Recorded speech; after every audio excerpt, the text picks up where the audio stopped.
तो चलिए स्टार्ट करते हैं हम आज का इन न्यूज टॉपिक। अंतर्राष्ट्रीय सहकारिता दिवस।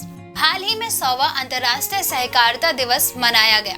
भारत ने सहकारिता के माध्यम से आत्मनिर्भर भारत और बेहतर विश्व का निर्माण विषय के तहत यह सहकारिता दिवस मनाया।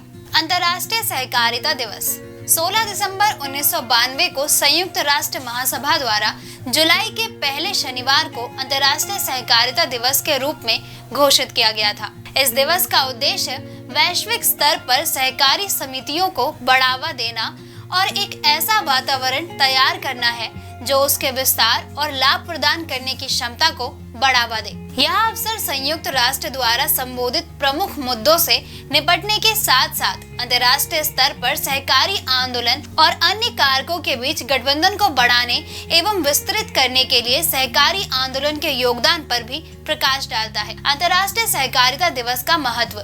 इसका उद्देश्य है सहकारी समितियों के बारे में जागरूकता बढ़ाना और आंदोलनों के मूल्यों को आगे बढ़ाना है।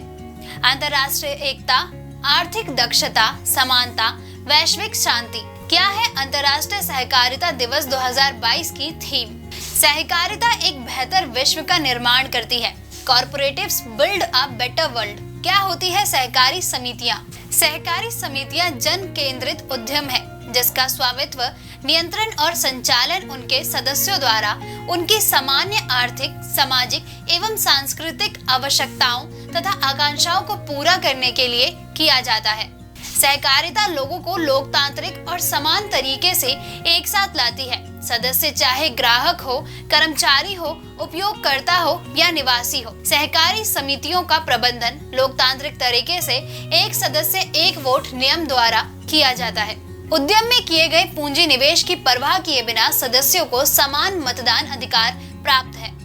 भारतीय परिप्रेक्ष्य में सहकारिता। वर्तमान में भारत में 90% गांवों को कवर करने वाली 8.5 लाख से ज्यादा सहकारी समितियों के नेटवर्क के साथ ये ग्रामीण और शहरी दोनों क्षेत्रों में समावेशी विकास के उद्देश्य में सामाजिक, आर्थिक क्षेत्र के विकास के लिए महत्वपूर्ण संस्थान है। भारत में सहकारिता आंदोलन की सफलता की कुछ जानी मानी कहानियों में शामिल है आनंद मिल्क यूनियन लिमिटेड यानी अमूल, भारतीय किसान उर्वरक सहकारी लिमिटेड यानी IFFCO, कृषक भारतीय सहकारी लिमिटेड यानी KRIDHCO, राष्ट्रीय कृषि सहकारी विपणन संघ यानी NAFED।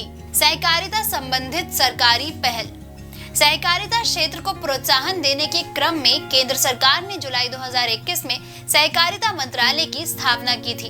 इसके गठन के बाद से मंत्रालय नई सहकारिता नीति और योजनाओं के मसौदे पर काम कर रहा है। सहकारिता क्षेत्र में देश के किसान, कृषि और ग्रामीण क्षेत्र के विकास एवं सशक्तिकरण के लिए पर्याप्त संभावनाएं हैं। हाल में केंद्रीय मंत्रिमंडल ने प्राथमिक कृषि ऋण समितियों यानी PACS के डिजिटलीकरण को स्वीकृति देकर सहकारिता क्षेत्र को मजबूत बनाने का अहम निर्णय लिया है। इसका उद्देश्य PACS की दक्षता बढ़ाना, पारदर्शिता के साथ संचालन कर उनकी विश्वसनीयता को बढ़ाना, PACS के कामकाज में विविधता लाना और कई गतिविधियों या सेवाओं के संचालन में सहायता देना है। सहकारिता के समक्ष चुनौतियां। नीति निर्माताओं द्वारा अपेक्षा। सहकारिता की भूमि को नीति निर्माताओं द्वारा उनकी अदूरदृष्टता के कारण विभिन्न स्तरों पर अनदेखा किया गया है। जागरूकता का अभाव। व्यवसायिक रणनीतियों और बाजार गतिविधियों के बारे में जागरूकता एवं जानकारी की कमी।